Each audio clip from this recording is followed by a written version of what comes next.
Hello and welcome to the EDHRECast. My name is Joey Schultz and I'm joined, as always, by my fantastic co-hosts. Up first, he's building a commander deck with all dogs in it, like Mowu and Paco and Sarulf. It's Matt Morgan. So Joey, you know how Rixmathes, the Slumbering Isle, greets Rexiel the Risen Deep whenever they hang out?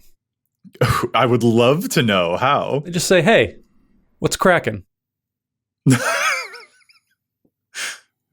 In retrospect, how did I not see that coming?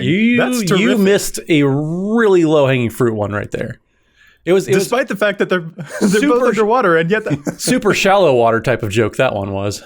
It went right over my head, even though it's underwater. How did it do that? There wasn't a very deep pool of jokes for these Krakens, but I do what I can.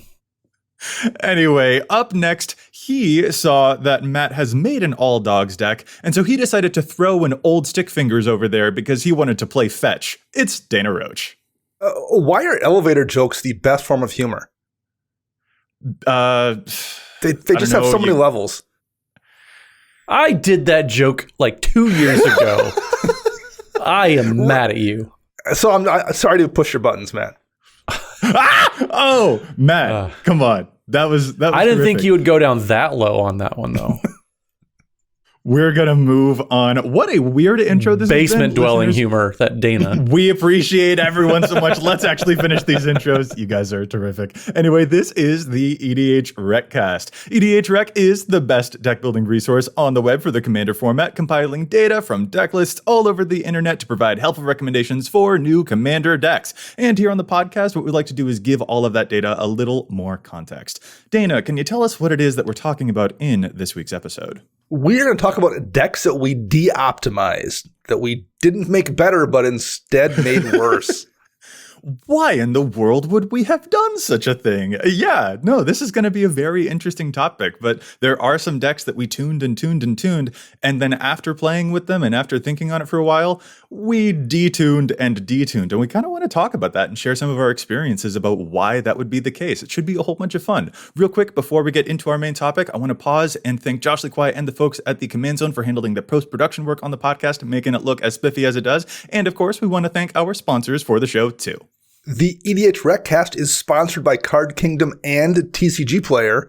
They're like having an enchantment saga that hits a third chapter and flips over into another different saga. Oh, what? Just go over to EDHREC and click on the card in question and choose the vendor link down below. Doing so supports both the site and the show. If you would prefer to support the show directly, you can do so over at patreon.com/EDHRECast. We have patron tiers of all sorts of levels, and it's just a great way to get some perks for yourself while supporting the show at the same time. It's great whether you want to join the Discord community, you want to look at all the historic challenges stats that we've done over the course of the show. We have all that and more over at patreon.com/EDHRECast. And we even have that always popular tier where we just give shout outs to people just for signing up, just for supporting us. So this week we are going to give a very special shout out to Toby Corner. So Toby, I hope when you were a kid, you didn't get sent to the Toby Corner whenever you got in trouble. You were just Toby Corner. That's the best I can do right there. Oh, come on. We're in Toby's corner. That's how I would say it. Well, yes. Toby, we are in your corner. So thank you for being in our corner. Yeah. I'm sure, Toby, you've never heard that joke before, but we appreciate you, even if we're making far too much of a meal out of this joke. Let's get to our main topic, you guys. Let's get into it. We are talking about decks that we intentionally optimized. And I think this is probably to an extent like an experience that a lot of players have actually had. Like we've all had those experiences, I think. Yeah, we tune up a deck, we tune because it is a lot of fun to engage with decks in that type of brewing process. And then you play it and the deck stomps. It's great. It does so well that you don't like it. It does so well that you actually hate it. It does too much, and it isn't as much fun as you thought it would be because of the way that it worked. And so therefore you kind of de-escalate it. You scale things back to help craft a gaming experience that the whole table will enjoy. Actually, really quick, Dana, I want to ask, because I feel like I get stomped by you a whole lot. Is this an experience that you have very frequently? Are you detuning your decks because of how often you just totally demolish me? I think, it's one of those things. I'm like the swordsman in The Princess Bride, where I kind of have to fight left-handed, I think, just to make sure we have kind of an even match. It's complicated, particularly as a content creator we, I think, are all much more engaged with the game than most people. And as a result, it's very easy for us to overtune decks just because we spend way more time thinking about this than people who aren't, recording shows weekly and writing articles and streaming about Commander. So it's very easy to overtune decks, even if you're, trying to not do that when you're a content creator for sure. So yes, it's something that I've done a lot of the last year or two, definitely. I appreciate, I was attempting the self-deprecation humor. It is true that you always stomp me, but I want to make it clear that I do find the games that I play against Dana to be very fun and not very unmatched or evenly sided. I like to give you a chance. Like I just, dangle that sense of that you can win the game in front of you before I pull it away. So yeah, I think it's fair. My instinct here is to ask Matt for help because Dana's digging too much into this joke, but I am also the cause of my own frustrations. I started this joke, so yeah, you did give him the gateway to do that. So. right. Yeah, absolutely. And also, real quick before we do dive too far into this episode, we should throw out the caveat for sure that, of course, higher power EDH is an incredibly rewarding experience for tons of folks out there, and this episode is just going to be one where we're exploring basically just our own social gaming experiences and how we've navigated the different ways that we want to make resonant gameplay for our opponents at that level. So this is just, we're not talking about broad concepts, anything more than just here are some of our personal experiences that we wanted to share. So I just wanted to throw that out there. And also to folks who listen to the Commander Sphere podcast with Rachel Weeks and Dan Sheehan, this type of episode might also fall into what they've dubbed the lasagna tier of EDH gameplay, which is just this goofy, fun for the whole table kind of thing. And that's basically what we kind of want to get into. What are some experiences about how we found our way to lasagna tier? Because sometimes it can be a little bit tricky. Well, I was kind of joking talking about, as a content creator, having to watch your decks, but I kind of also wasn't joking. That is a thing you have to be cautious about when you're someone who spends a whole lot of time playing EDH, thinking about EDH, writing and talking about it. The things you do with your decks make them function in a way that maybe the average player's deck doesn't do. It's not even just about specific cards or category of cards. I think we're going to talk about that when we move on here, but it's not even just about that. I think you could take a deck that I brewed and take a similar deck from somebody else that isn't as engaged as I am and just kind of look at those cards, and the decks would look to be on a similar power level. But they're probably not. I would dare say more often than not, the amount of time I've spent brewing that deck, tweaking it, tinkering with it, has made those pieces work together in a way that really isn't apparent until you play the deck when compared to another similar brew. So I definitely think like the more engaged you are with a game, the more you have to be cautious about this. And Danny, I think you bring up a really good point that people who spend more time looking at the game, thinking about the game, they're going to do more digging. They're just going to do more homework. They're going to find more little bits and pieces there. And that's fine. But also it's fine to be on the other end of the spectrum too. If you're the more casual player, like I think of all three of us here, I definitely spend the least amount of time looking up all these intricate synergies and making the Charlie Kelly murder boards that you do, Dana. I don't track my decks. Like I went through, I made it a personal goal because I haven't updated some of my decks in like a year. So I made it like a personal goal to make sure like I'm gonna be very intentional this week, and I'm gonna update one deck per day until they're all updated with what I'm currently running. And we'll talk about a few examples that I found, over the course of this episode, but it's totally fine to be on the opposite side of the spectrum. Some people love updating their decks. That's what they want out of this game. But if you're the person just like me who enjoys having the feeling of this deck is completed, not in the Phyrexian way, but in this deck is finished, then yeah, that is absolutely an amazing place to be too. It's just these are our experiences that we're going to talk about. If you have different experiences, they're totally valid, and that's awesome. It's just we can't talk about what isn't our own experience. Very much. And especially, sort of something that you said there, Dana, kind of resonates with me, and something that I know that Matt has hit on before, that also just like in whose hands that pile of cards happens to be. Oh, yeah. Like that affects things a lot too. Like Matt, I know you've said plenty of times that like if you took an Aristocrats deck that one of us had built, for example, you'd be like it might be a powerful pile of cards for sure. But don't have experience piloting it, the pilot's experience matters a whole bunch. Similarly, if you were to hand me like your Miri deck, I'm sure that I would think that all of the cards are very pretty and that a lot of them say attack step, but I wouldn't know how to even time out the things that I want to sequence into those attack steps too. So that also totally matters in terms of like the experience that you have with the deck, just as much as the experience that you're seeking with the deck. And by now, I think it's probably time that we actually get into some specific examples. So let's start with some broad categories. Matt, I'll pass this off to you. When it comes to things that you have like taken out of decks, ways that you have descaled the power of your decks, are there any broad categories that you hit in order to make that happen?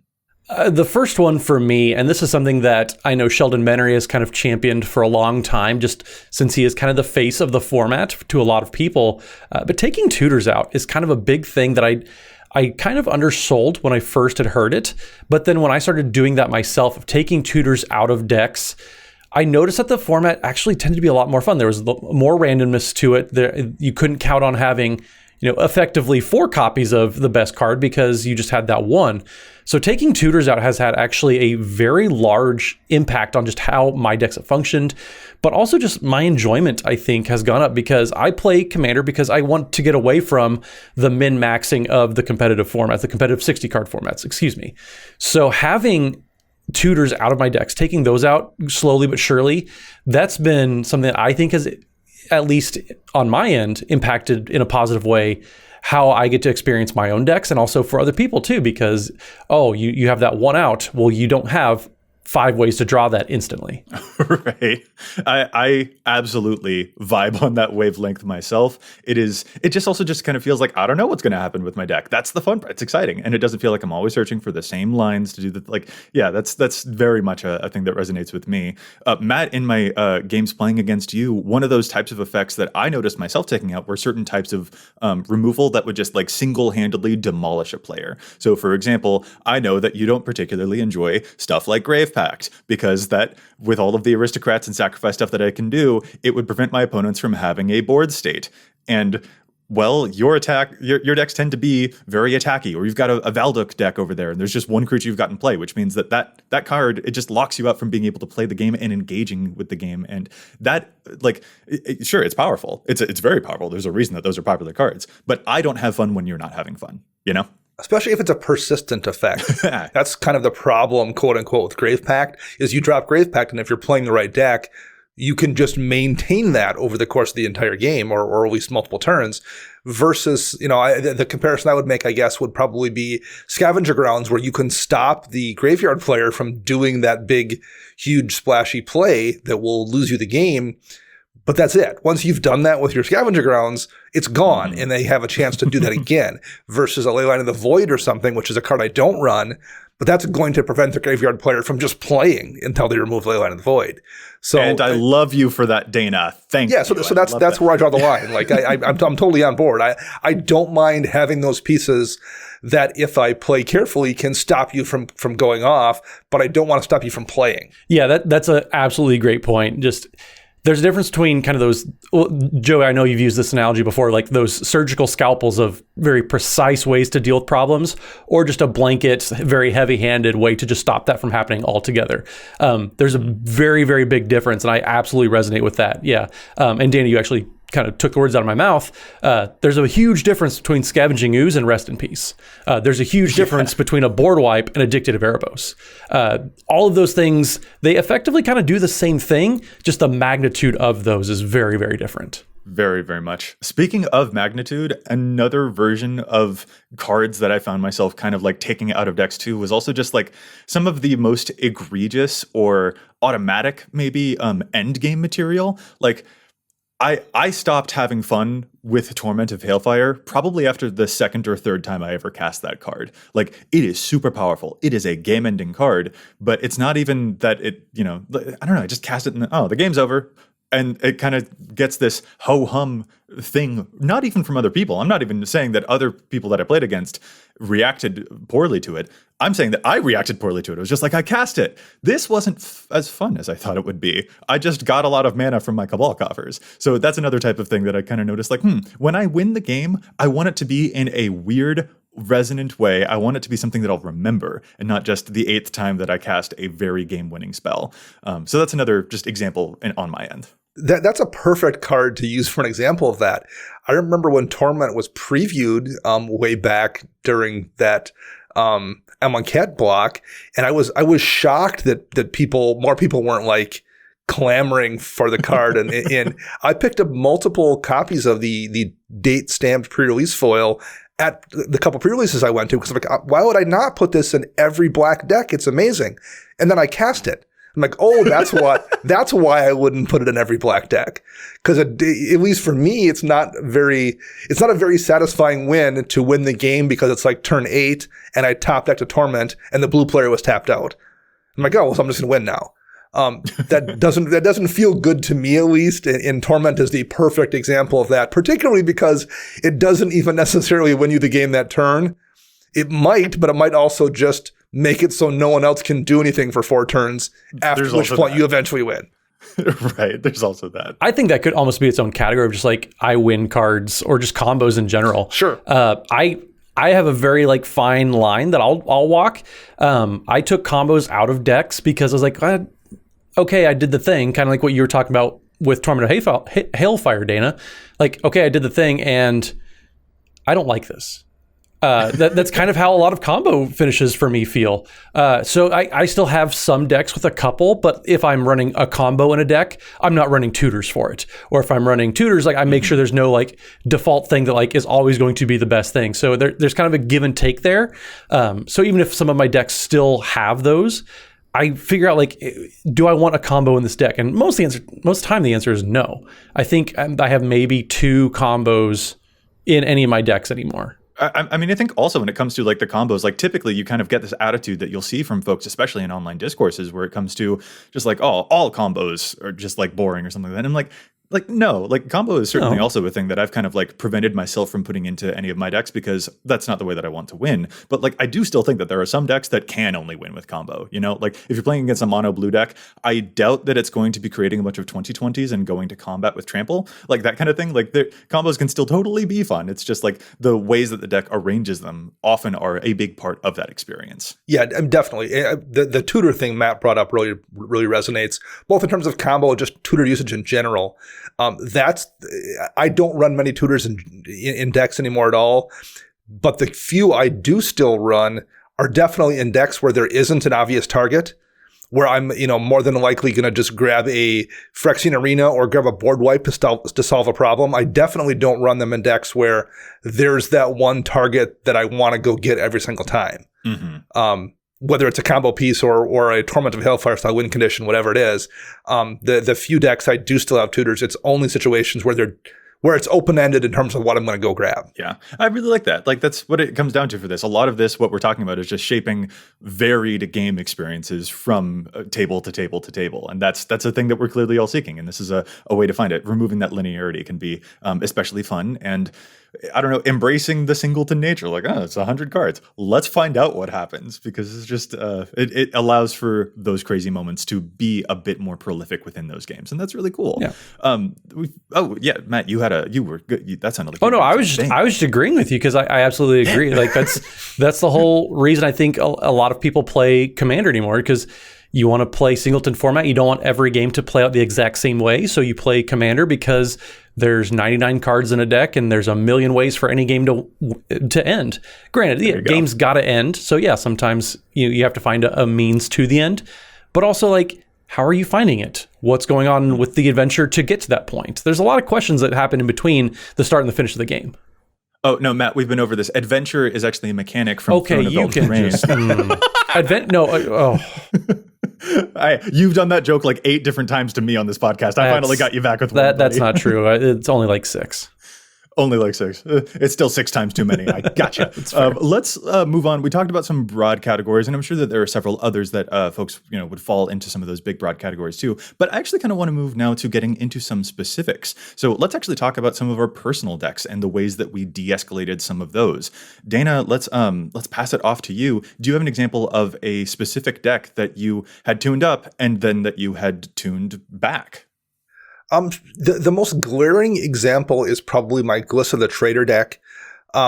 In this case, it isn't even necessarily that it was that powerful, more that it almost gave a perception of power. Although it was plenty effective too. But like, for example, I had multiple tutors in the deck, in part because I did just, pick them up for years. And so, at one point in time, I got my first demonic tutor and put it in that deck. And then at some point I picked up a vamp tutor. I'm like, well, it might as well go in that deck. It's my favorite deck. And, Finale of Devastation is a great card. And that, I might as well put that in there as it's a win condition and a tutor.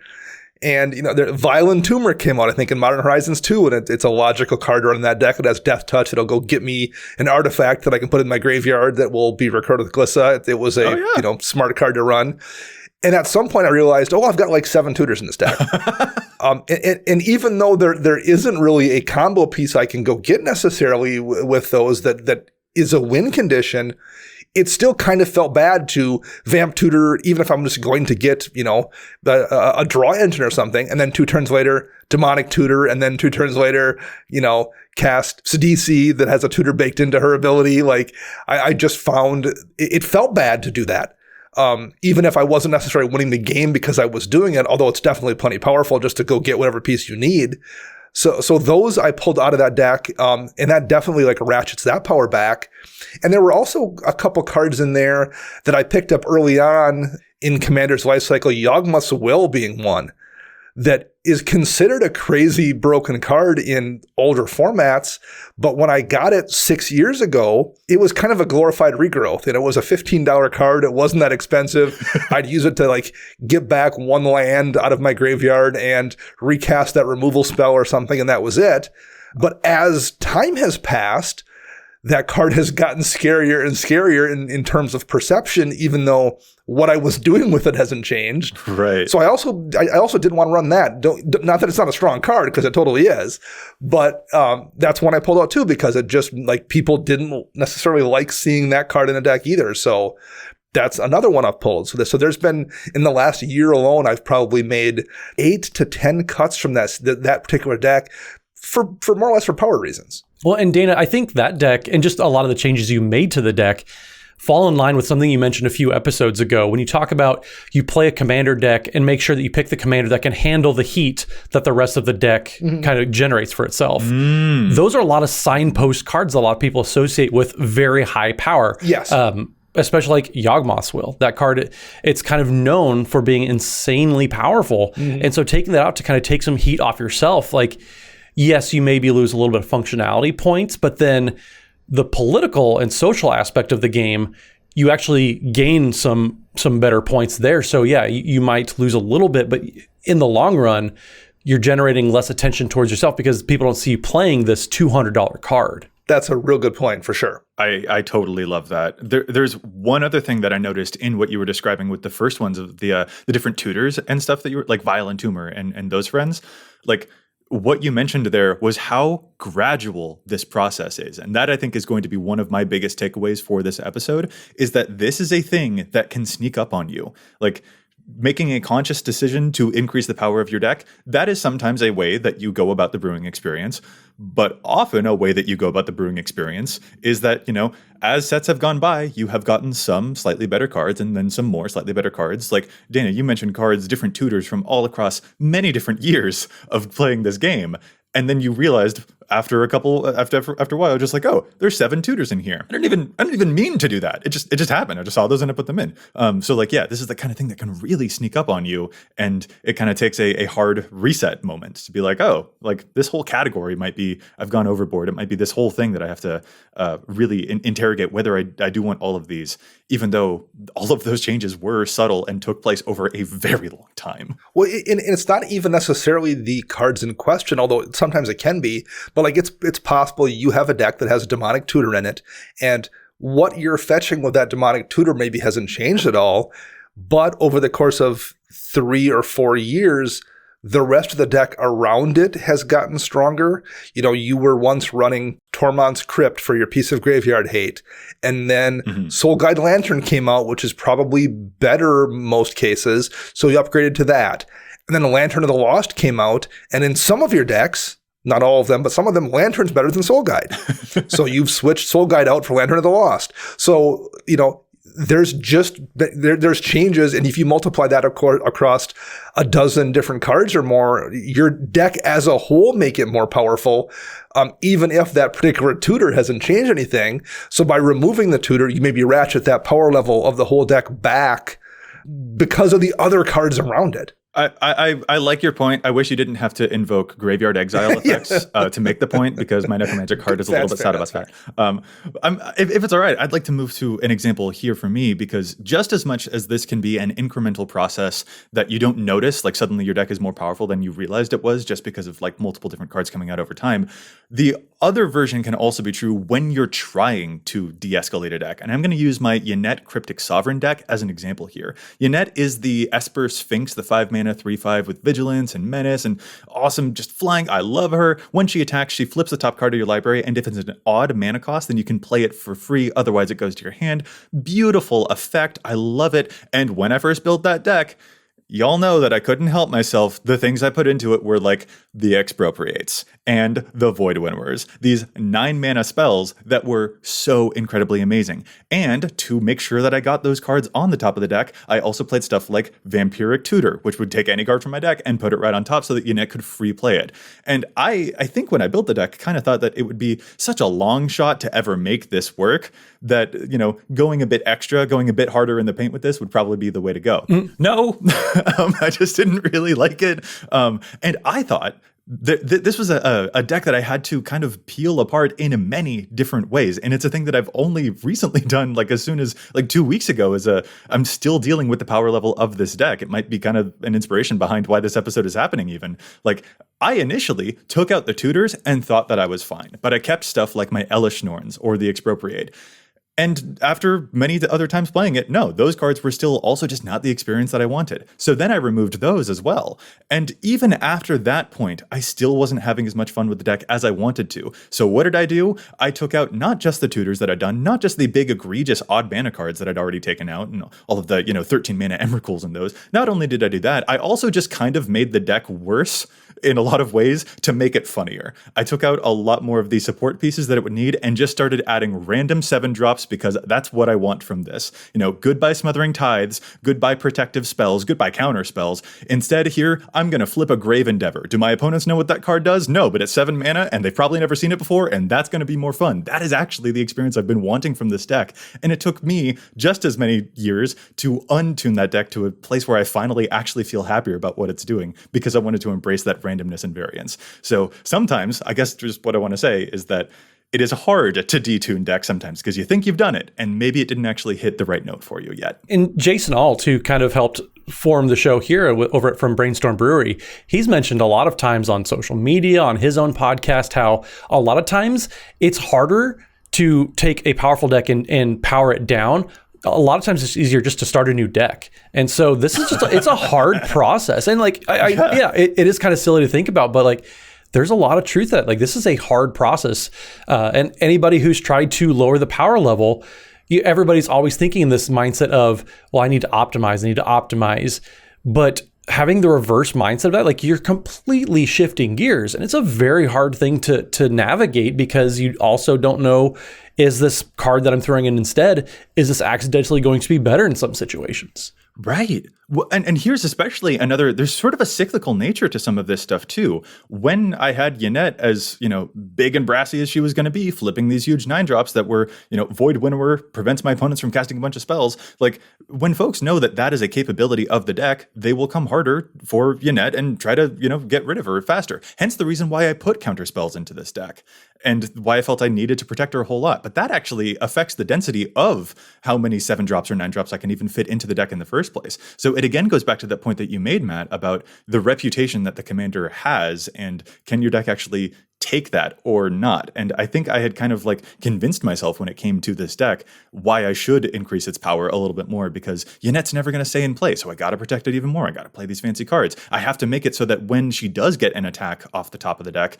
that it's really worthwhile, because she's probably not going to get many attacks because people keep trying to remove her.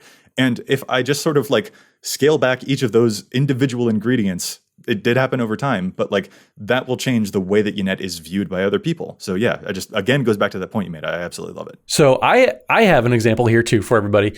Mine's kind of along the same lines as Dana though, where I just had this deck that had a lot of reputational cards, kind of like not quite Yawgmoth's will, but definitely had the demonic tutor, had a lot of just sometimes problematic cards in there. So my Teysa Karlov deck was one that at one point in time, it was fairly tuned. There was probably 5 or 6 tutor effects in there. There was a lot of powerful cards. There's a Smothering Tithe and all that. And I just eventually kind of got to the point where I looked at the deck and A, Aristocrats just isn't my style, but B, I just didn't recognize like what I was trying to do with the deck originally. And so I ended up taking out a lot of the tutors because it turned into kind of this toolbox, but there was like 4 combo pieces in there, but they were very, very specific combos. So I kind of redid and reshaped the deck a couple of years ago, taking out a lot of those things that were at one point what I thought the deck was supposed to be doing. So yeah, it was kind of scattered. And so I focused in a little bit more, but also kind of a funny recent story when I was going through and updating the deck for the first time in 10 months online. So there's that for you. But I was going through and I noticed when I put all the cards back into Moxfield, the deck had 101 cards in there. And I just looked at the deck list and instantly said, yep, Dictate Erebos, getting out of there. It was just such a snap decision for me. It was so easy because that's just a card that, Joey, like you mentioned earlier, it's just not a fun card for me to play with or against. I don't like the positions it puts it in, and I think it kind of restricts the amount of people that you can play the deck against. Because especially if you're playing with some newer players that just combat damage is kind of what they default to, it locks a lot of people out, like you had pointed out. And so that's just a card I never felt good about playing. And so I was, just get that out of there. That was the easiest cut I think I've ever made in my life. I feel awkward playing against a Voltron deck and I've got a persistent sacrifice, make them think they can never keep their commander play. It's just like, I actually want you to be able to do the thing. What I want from a game of EDH is that you get to do the thing and also I get to do the thing, and that me doing the thing is just a little bit better than you doing the thing. Like that's really what I'm after. I want you to be able to do it. So I don't want to stop you from being able to like play the Magic game. And Matt, I really love what you said there about it kind of like the deck became a new almost identity and it became too aristocracy for you, when I know personally, like the things that had initially drawn you to Teysa Karlov in the first place were the weird death triggers that her ability would allow you to double, like making 4 worms off of a dying worm coil engine instead of, a whole bunch of Blood Artist effects. Like the Blood Artist effect is not necessarily the thing that drew you to it. What you wanted to do was have a bunch of really weird stuff happen in terms of death triggers. Yeah, I wanted Reliquary Monk to be blowing up everybody's stuff. I wanted Archon of Justice to be getting doubled and all that. Like those were the type of effects that I wanted to build the deck with. And so when I realized, oh man, I have every single Blood Artist effect in here. Who have I become? And I didn't want to become that necromancer that Joey you are. But everybody gets to pick their own commanders. Like we talked about a few episodes ago too. The commander picks you, and there was a reason that Teysa picked me, and it wasn't to do the typical aristocrat strategy. And especially, I think it's very important to note here that while we're talking, like some of those cards that we just named, like I don't think Reliquary Monk even shows up on Teysa Karlov's EDHREC page. Oh, absolutely not. But get out of here. Archon of Justice that used to be one of Teysa's like top high synergy cards. Now it's showing up in nearly 34% of Teysa decks. Or Wormcoil Engine. Granted, this is an expensive card, so that could certainly be playing a factor here, but Wormcoil Engine only shows up in 16% of Teysa decks. Like, I dare say this is not just a thing that affects you, Matt. It affects a whole lot of players. Like, as we learn more about the decks, as we get to play more of them, we figure out more of how it can function, and some of the big fun stuff that attracted us to those commanders in the first place kind of have to make room for like the efficiency that allows the deck to function in the first place and makes it a little bit more reliable. But you're right that can sometimes have the effect of causing the deck's identity to change a little bit in ways that maybe you didn't want it to, and in ways that take a lot of years before you even notice how much has become different. Yeah, that deck definitely had the feeling of, I thought I was supposed to be running all the copies of Fleshbag Marauder effects, all the Blood Artist effects. And before I knew it, that was almost 10 or more slots that were taken up to cards that I thought I was supposed to be playing, when really that wasn't why I wanted to build the deck to begin with. And I had taken out all these cards that I thought were super fun before that were still powerful. Like, it's not that Ashen Rider has suddenly become not good, but it was something that I cut along the way for efficiency's sake. And I was like, well, no, I want to play Ashen Rider. That's why I built an Orzhov deck. So yeah, that was definitely a conversation that I've had with my Taste of Karlov deck of, I got away from the identity that originally made me want to build Taste of Karlov in the first place. Yeah. Man, so many lessons from this. I'm really, really digging it. And we've got some other categories here that we also want to explore, including maybe, some talk about decks that we haven't de-optimized and what makes those categories different, perhaps. But before we get to those, how about we pause real quick and challenge some stats? It's one of our favorite segments here on the podcast because there's so much data on EDHREC, but we don't always agree with it. Sometimes we think that cards are over or underplayed. So we love to challenge those statistics. Dana, would you mind starting us off this week? What's your challenge? My challenge is for a card, since we just are in the middle of revisiting Kamigawa. It's from the first Kamigawa block, Manamo, School at Water's Edge. And it's a legendary land. You can tap for a blue, or you can spend a blue and tap it to untap target legendary permanent. It is in about 16,000 decks in EDHREC, but they're almost all decks that feature a commander that has a useful tap ability. So Empress Galena that lets you tap to gain control of a legend, or Prime Speaker Vanifar that lets you basically do kind of a birthing pod kind of thing. Oh, wow. Where I want to challenge it is just in decks that have a ton of legends.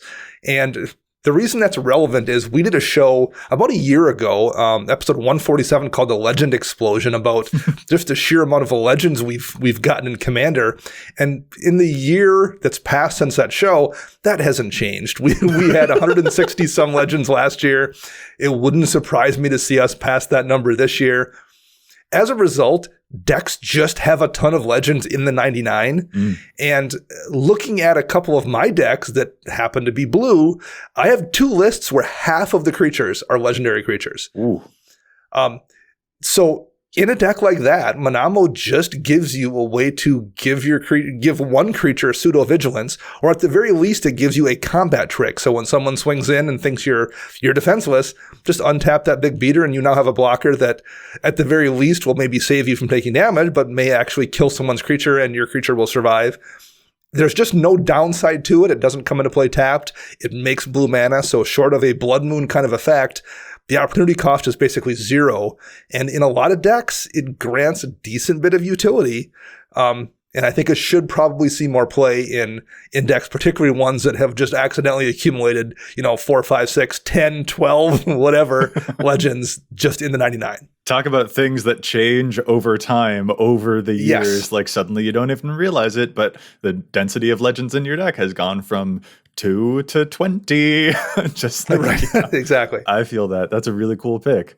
I'll move to my challenge now, and I have a weird challenge for Umbrus Fear Manifest. So Umbrus is that obnoxiously big 5 mana Dimir Nightmare Horror commander. On his card, he's just a 1/1, but the thing is he gets +1/+1 for each card your opponents own in exile, and that gets very quickly very, very, like, it's just so big because whenever Umbrus or another Nightmare or Horror enters the battlefield under your control, you can have target opponent exile cards from the top of the library until they hit a land. And so, a lot of stuff goes to exile very, very quickly. And a big factor that also helps Umbrus out with this is constantly exiling other players' graveyards. Dana, I think you had mentioned some of those lanterns earlier that exile everyone's graveyard. Relic of Progenitus, that's another one. Exile everyone's graveyard. That is a constant feature in Umbrus's deck strategy to always keep those graveyards empty, which is really sad for necromancers like me, but also that just makes your commander like a 40-40 or a 60-60 or a 140-140, which I have seen and which was too much, but it was incredible. The thing is, the thing that makes it kind of awkward, I guess, is just that, like, in Umbrus's average deck data, those graveyard exile, those mass graveyard exile effects, there's like 8 or 9 of them in Umbrus's average deck, which makes it awkward when you see that Consuming Aberration, a 5-mana star horror creature, is showing up in 61% of Umbris decks. And Consuming Aberration, its power and toughness are each equal to the number of cards in your opponent's graveyard. And it also has this ability to mill opponents straight to their graveyard. Whenever you cast a spell, mill them till they hit a land, which feeds its own power, and that's very, very good. But I think that 61% is probably too much, because this card is a direct non-bow.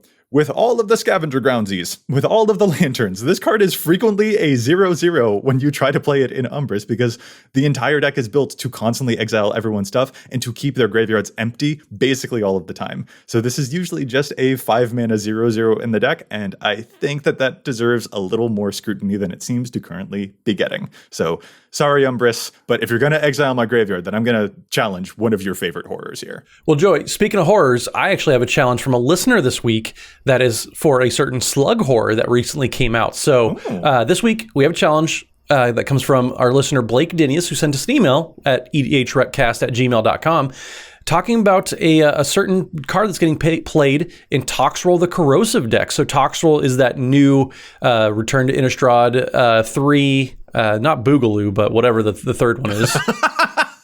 I just got what you were doing there. I'm sorry. That's very funny. Okay. Yeah, I tried. But Toxrill is the slug horror. The big 7/7/7 drop mono black, Dimir. There's blue in the activated ability. It says at the beginning of each end step, put a slime counter on each creature you don't control.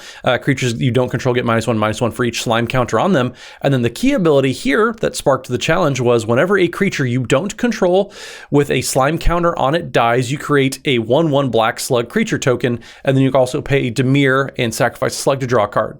So Blake mentioned that in these Toxrill decks, that their Gisa, Glorious Resurrector, is currently being played in 46% of those decks. And so Gisa is the 4-drop that comes from the other Innistrad set that we just got back to, is a 4/4 for 4, so 2 in black, that says if a creature an opponent controls would die, you exile it instead, and at the beginning of your upkeep, put all creature cards exiled with Gisa, Glorious Resurrector, onto the battlefield under your control, and they gain Decayed. So Blake points out that Toxrill's last ability requires a creature you don't control with a slime counter on it to actually die, and Gisa's first ability says that they don't die, they get exiled instead because it is a replacement effect. This is a really good catch because, as Blake points out, yes, it's cool that you can resurrect all these creatures and get them back on your side, but then you become the controller of the creature and you don't get the benefit of Toxrill's last ability, meaning you don't get any slugs. But there is a little bit of a non-bow there, and I do think that's a very good catch because a lot of people get very excited about cards that come out in subsequent sets, and they forget about some of these little anti-synergies that are going on there. So if you're playing a Toxrill deck that needs a lot of creatures to be dying in order to get those slugs, then Gisa probably isn't the card that you want to be playing all the time. Now, that isn't to say that some decks don't want there, but man, almost half the decks are playing Gisa Glorious Resurrector, and I do think that's a very good catch. If you need those dies triggers, then Gisa Glorious Resurrector is probably not the card you want to be slotting into your Toxrill decks. So good catch out there, Blake. This is a really good pick. I really like that. I especially like, that's kind of not only is it a non-bow, but it's also kind of an interesting lesson about are these cards being played together because of their proximity in recent sets? That's very, very interesting. And Matt, I kind of want to ask, it's a big slug, right? And slugs are notoriously really slow. So do you think that Toxrill talks real slow? No. I mean, I was going to make the joke that slugs are just homeless snails. How do you manage to one-up me every time there's one of these? I will never. It is my gift. It is my curse. Very, very true. All right, let's move back into our topic. And for contrast, I kind of want to flip the script a little bit in terms of what we've been talking about, because we mentioned some decks that we specifically intentionally de-escalated. But now I kind of want to ask if there are any decks that we have that we intentionally, I guess actually, they don't ever need to be de-optimized, decks that we feel aren't necessarily in danger of reaching that point, and what any reasons for that might be. Dana, let's throw it to you. Do you have any commander decks of yours that you don't think they're as at risk as the Glissa deck that you mentioned earlier, or falling into any of those pitfalls that we mentioned we didn't want to get into? Take it away, man. Sure. I think definitely most of my decks have some kind of a speed bump just baked into them based on how I brew. I almost always put some sort of self-imposed set of rules or restrictions on all of my decks. I have one deck that doesn't have any enchantments. I have one with no artifacts. I have one that doesn't have any non-permanent spells. I have one with no creatures outside the command zone. Oh, wow. My two true tribal decks don't run anything that isn't part of the tribe. So there's no, Sarkura Tribe Elder for ramp in a deck that isn't running Snake Druids or whatever it is. Right. I have a blue deck that intentionally has no counter spells. I tend to, in general, just like not run planeswalkers or creatures in any of my decks that don't fit the specific theme of the deck. I've never cast a Sun Titan in a game of EDH before because I have no decks where Sun Titan fits whatever the theme of the deck is. So that right there kind of bakes some kind of a cap into all of my decks. The one that jumps out at me probably the most, I've recently built an Anax Hardened in the Forge deck. That's the one with no instants or sorceries in it. Mm-hmm. There's probably just a hard cap on a mono red deck that's all permanents. It's just it's just going to be a creature aggro deck. There's only so much tweaking I can probably do to that deck. So even though I am probably going to continue to turn those screws and add new cards and take things out, there's just going to be a ceiling there. So that's one that I think definitely stands out as a deck that is only going to be able to get so good. But I do think, generally speaking, most of my decks do have some kind of a cap because of the rules I've built into how I'm going to play them. Well, we talk about how all three of us have kind of rubbed off on the other two when it comes to how we approach the game.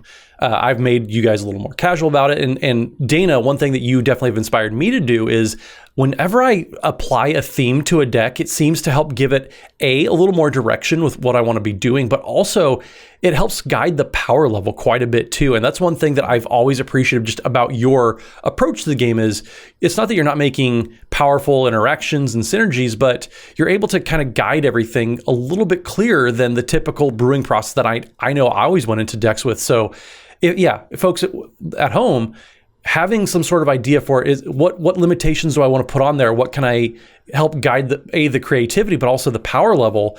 That's always such a helpful step that I'm so glad that I've been able to learn from you, Dana. Oh, thank you. And also, it makes things easier. I don't have to look at enchantments for this deck because I'm not running any, so that solves that problem. Now we learned why his secret is actually laziness is also part of it for sure. I love that. So Matt, do you have decks that fit into one of those themes, or is there what's an example for you then that fits this? Don't necessarily have to worry about it getting too big for its britches. What's kind of one of those decks for you? I think definitely the Alibu Eternal Witness deck or Timeless Witness. Excuse me. That deck. The last time that we played on stream, actually, we were having the Rule Zero conversation, and we were kind of talking about, well, what does this deck do? Oh, my deck does this. And everybody's, well, Matt, what deck are you playing? What does it do? And I said, I'm playing my Alibu deck, and it does its best. And it's not that there aren't powerful turns that I can take. Once that engine, gets running, it can certainly do powerful things. But I also feel like that's pretty much all of the whole format. And so that deck never really needs to get tuned back at all. I do enjoy the powerful things that it's able to do. Just finding some way to give it any sort of consistency, and everybody knows in Boros that's just easy peasy to give decks any sort of consistency. So finding ways to kind of tinker around in that space of I want to find ways to get a bunch of tapped artifacts, and I have my ways that I want to do that.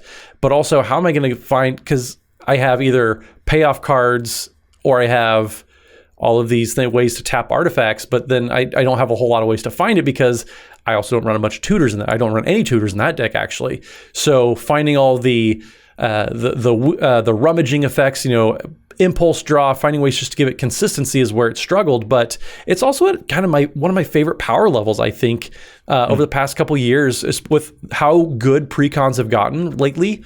I like the precon plus 10 cards that you maybe tinkered up with, and that's the power level. I love that power level space right now, and I think a lot of people are kind of playing in that too, because the precon decks have gotten very, very, very smooth, but also the legends in there, even the backup legends, like Alibu wasn't the main face legend for the Lorehold pre-constructed deck, same as Kyler's Guardian Emissary. That wasn't the face commander either, but it's still very, very good, and even with 10 cards that you've changed.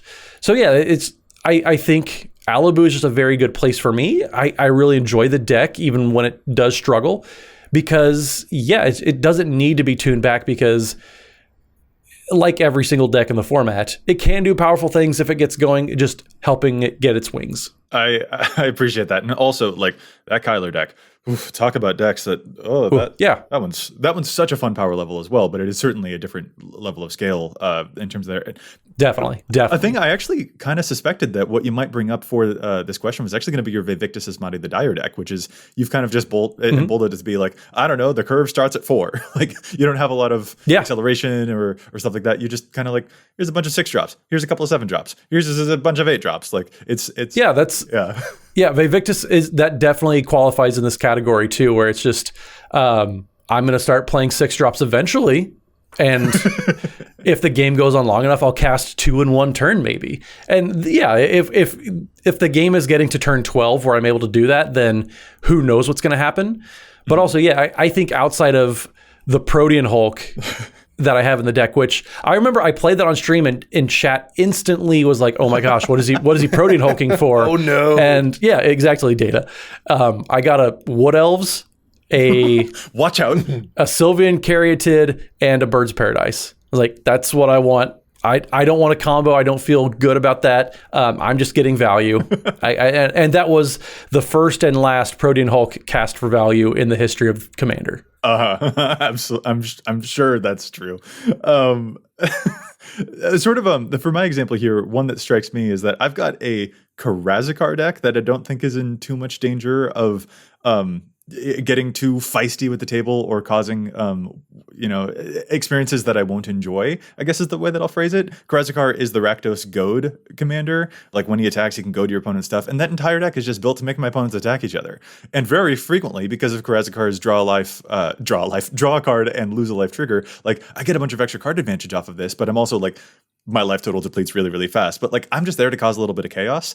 And especially Goad is one of those things that, like, once the game goes down to a 1-on-1, Goad doesn't do a whole lot. Like, I will make opponents attack me, but I better have some defenses set up to make that kind of actually happen. So that is a deck whose power level, like, literally scales down as the game goes on, but it's just there for a fun time. So I think that's probably my example of a deck that I feel like I can just play it, lean back, and I don't have to worry about it escalating too hard, when really all that it is doing is just making me have a bit of fun, because I'm causing a little bit of mischief and then seeing what happens when my opponents are forced to attack each other. So I think that this is also a thing that can come in with deck construction or precon power level, as you mentioned, but also sometimes there are just strategies where it's just like, this can only go so far. Well, we talked about decks that we intentionally have built in a way that probably aren't going to be optimized.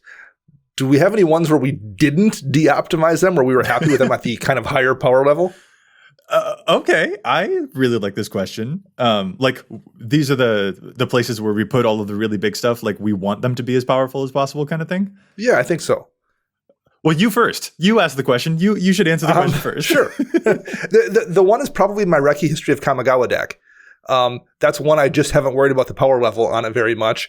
I do have a little bit more fast mana in there. That's the only deck that currently has a mana crypt in it. It has, fast mana. I wouldn't normally run a Wild Growth, a Utopia Sprawl. So it's just a little more aggressive than anything else I play. And I'm okay with that. It's going to play at that kind of 8-ish, sub EDH power level. It's still a fun deck, but there's just a lot of places I can't bring it out.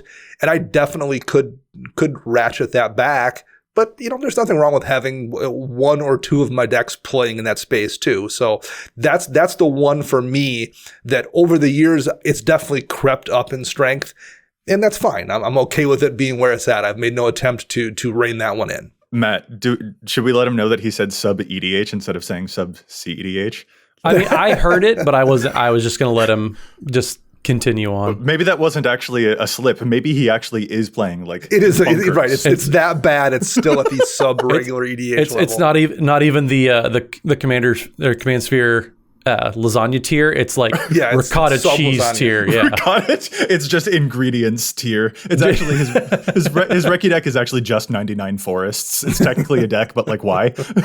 That's awesome. Matt, do you have an example here of a deck that you specifically didn't de-optimize? Yeah, my Merry-Weatherlight Duelist deck was, I mean, that's, I think, one of my more powerful decks. Maybe not the most powerful. I still think my Omnath Locus of Rage deck is that. But Merry, it was a bunch of cards I love playing, and I didn't optimize it either. It was kind of lingering in this, it's not quite the CEDH, kind of like what you were hinting at, Dana, but it's also more powerful than a lot of decks that are floating out there. So I didn't get to make any changes. And I think Merry actually got a power level boost when I built my Kyler deck, because I was able to kind of have something that was a little less powerful than Merry. So I got to soup up and I got to put cards back into Merry that I might have felt bad about playing otherwise. So I have my more mid-tier deck, and then I have my more powerful deck in Selesnya colors, just because I have a brand, I got to stick to it. But also I was able to put my Devoted Druid combo back in there, which was one of my favorite win conditions, because even if I wasn't able to stomp over people, I still had some fallbacks, because games got to end, as they say. Mm-hmm. So yeah, I was able to put cards back in there into my Merry-Weatherlight Duelist deck that I wasn't really able to play because I didn't like where it was going. But since I have a backup Selesnya deck that doesn't have the combos, doesn't have any tutors, I was able to fill that in, and so it was. Yeah, it was able to actually kind of get more optimized, but yeah, it was never de-optimized either. Just I had to be very kind of tempered with the card choices I would put in there. I really like that. Like having both of those spaces for you to be either one of the selves that you want to be for that gaming experience. Like, yeah, we can go hard in the paint over here, or we can just chill back, relax, and see what happens.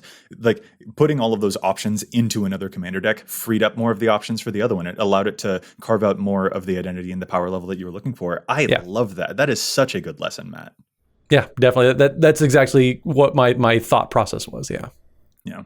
For me, I think one of the reasons that the example I'll bring up is the Mimeoplasm. This is my oldest living deck, which probably has something to do with it. Like, he's my boy. I totally want to soup that one up and give it all of the fancy stuff. But that is actually kind of the reason that this is a deck that I have. I'm not going to scale this one back. I could, but I don't really want to, because that is actually the deck where I'm going to put all of my fancy stuff.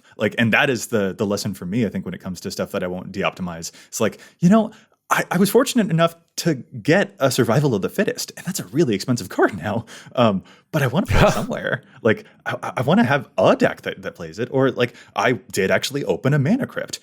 Well, I want to play it somewhere, and let's make it here. This is a fun. Let's treat him. Let's give the big blob ooze with the T-Rex arm. Let's give it more stuff. And especially that one now for me is also a deck that has gotten that commander reputation of it's going to become a lethal combination that will just take a player out in exactly one swing. So he'd better be prepared with the fierce guardianships and stuff like that to protect him. So I'd better make it more tuned and optimized. But that was just honestly born not even from the gameplay experience, but born from the fact that I don't know, I just wanted to have a deck where it's I've treated myself. This is where all of my fun stuff goes. This is where I got my fancy version of the Soul Ring. And so that is a deck that it's just nice to delight in the cool treasures that you've accumulated over the game. And that's sort of that expression for me with that deck. And yeah, it's fun. It's cool. He's got a T-Rex arm. I don't know. I just love him. I love how that's your takeaway from gushing about this deck is he has a T-Rex arm. Little tiny T-Rex arms. He's very bad at push-ups.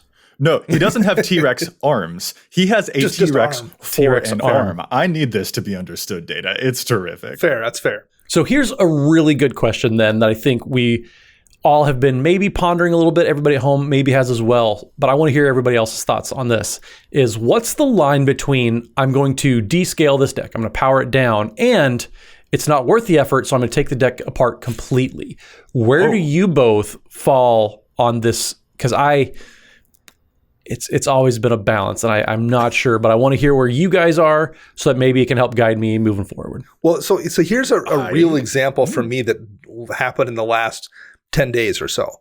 I have a Sigarda Host of Hurons Enchantress deck that I've had for a lot of years. It's one of my oldest decks. It's probably at this point 7-ish years old.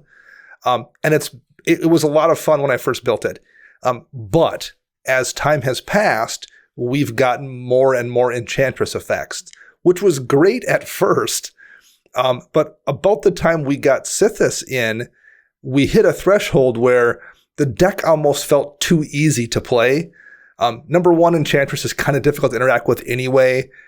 It's probably the most difficult card type to remove, and when your entire deck is built around that card type, it's kind of a problem. It tends to be a little bit dirtily for one as you're, playing an enchantment and drawing 4 cards and trying to kind of get that loop going.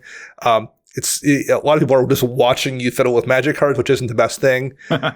So we've gotten a lot of toys that have amplified that problem.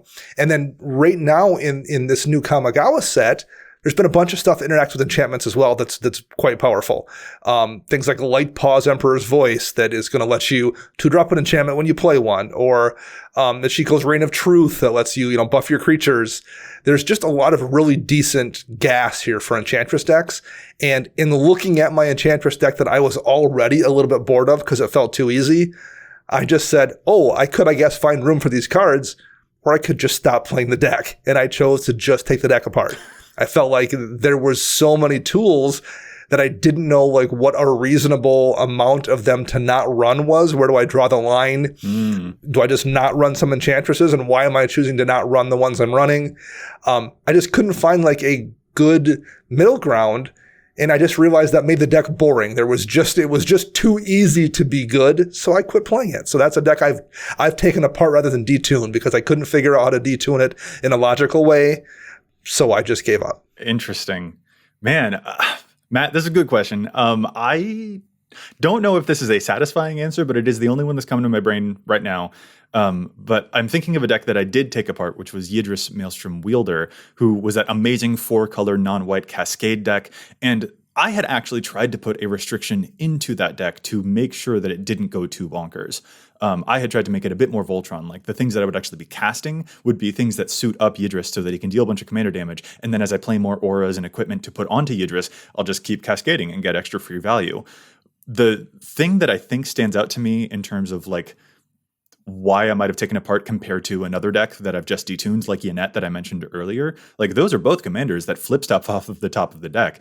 The thing that I think makes the difference is literally the sound I'm hearing in my mind as I'm saying this is when people go, whoa, when I flip a cool 7-drop off of the top of the deck with Yannette, even if I did it blind. I didn't set it up. I didn't brainstorm and put something on top of the deck. I just attacked with Yannette. Let's see what I got. Oh, it was chromatic orrery. I haven't seen that card played yet. Oh, that's so cool. That is the sound for me. Yidris was constantly, moving to the next thing. And it was efficient. It was very, very efficient, but it was also always going to be the same thing every single time. And no matter what I was putting onto it, that level of value is just absolutely busto. But Yannette, it's got that noise. It's got that sound to it of people reacting with joy when they see this crazy thing that happened. My opponents also being happy for me is a very big ingredient in terms of a deck that I think I can salvage and a deck that I can retool versus a deck that I eventually kind of tire of. I think that's my best example. All right, that's fair. I'd love to know about your examples, though. Do you have an answer to this question where you draw that line? Oh, I scrap decks all the time, or at least I used to. Okay. I've actually taken more decks apart than I have scaled back. Whether it was my Narset Enlightened Master deck, it was my Rafika the Many deck. I've taken a lot of decks apart because, and one thing you'll notice about those at one point in time at least were known as fairly powerful commanders for the time. And they were towards the top, and I had all the fast man. I had all the take a million turns with Narset and win, but they weren't fun. They were very repetitive, and there wasn't really changing a Narset deck to being something that's a little more fun to play as a pilot, not even to play against. And so my Narset deck was taken apart. I used the mana base and built a different Jeskai deck altogether. Same with my Rafika the Many deck. It was a one-trick thing. It was my Slump Buster deck is what we called it, just because if I played it, I was going to knock somebody out really hard, really quick. But it didn't do it much other than that. And so I was like, it's the same experience every single time. Mm-hmm. There's no variance. So I've taken a lot of decks like that apart way more often than I have when it comes to just, okay, this deck is too powerful. I need to step it back a little bit. I don't do that a whole lot. It's just for me, it's easier to take the deck apart and to rebuild altogether. and just give it a whole new identity, give it a new commander, give it a new whatever else I'm trying to do. So I've actually, I mean, maybe this is the lazy part of me. It takes a lot of work. It's a hard thing to do, is to take an existing deck and then actively not make it worse, but make it more enjoyable to play against. It's just hard. And so maybe that's just me being lazy, is just, I'll just make a new deck. Plus you get to make a new deck. I mean, that's also fun. Like, for real. Yeah. You get to brew all over again. So yeah, that's that. We'll go with that. Yeah. I just reform it into something new. Matt is the human equivalent of Perforos, constantly reshaping the landscape, building new structures, and then taking it all away. Forging on. Forging onward. Yeah, these are interesting. I think what honestly I've learned from this episode is just that there is not an easy answer to these questions. Like, even the motivations that we have for descaling different decks, all of those motivations themselves are different, even if the act of descaling those decks is the same. The decks that we have kept as optimized, they're all for different reasons. Like, my biggest takeaway after all of this, honestly, is probably just going to be like, look at how many different ways that we all interface with this game. But also, of a main through line, look how important it was for each of us to make sure that our opponents are having just as much fun as we are. And that seems to be, I think, the biggest guiding principle for all of these. And yeah, there's a lot to think about. The actual playing of the game and moving all of these things together. It's weird, it's tricky, and as we noted, it might take several years, and sometimes things will sneak up on you. But it is really rewarding once you are able to key into exactly what it is that you want from all of those commanders. So yeah, I just really appreciate that. Matt, thank you for the lessons that you taught me this week. I appreciate it. Thank you for all the old man wisdom. All of it. And Dana, thank you too, but please stop exiling my graveyards. Thank you. I've considered what you said. Whether or not I internalize it is a different thing entirely. I'm hoping that is the best lesson that we can internalize. We will see whether it sticks. We'll find out next week. Anyway, let's actually call this episode to a close, you guys. If our listeners would like to get in touch with us, fellas, where is it that they can find you? Matt? So you can find me on the Twitters at Mathimus55. That's MATHIMUS55. And don't forget, Wednesday evenings, we are streaming over at twitch.tv/EDHRECast. We have guests on every single week, and it's always a blast to have folks on there. So make sure you tune in for all those fun games. And Dana. You can find me once a week on my other podcast, CMDR Central. I am writing for both EDHREC and Commander's Herald. I'm on the Twitter birds at Dana Roach, and you can find all of us together at patreon.com/EDHRECast. And I'm Joey Schultz. You can find me at Joseph M. Schultz on Twitter, and you can find the cast at EDHRECast on Facebook and on Twitter. Plus, if you've got a question for us, you can contact us at EDHRECast@gmail.com. Our thanks go out once again to Josh Sequoia and the whole team at the Command Zone for handling the post-production work on the podcast. And we want to thank our sponsors, TCG Player and CardKingdom.com. And you can visit altersleeves.com/EDHRECast for cool, custom EDHREC sleeves. Listeners, we'll be back at you next week with more data and insights, but until then, remember, EDHREC your deck before you wreck your deck.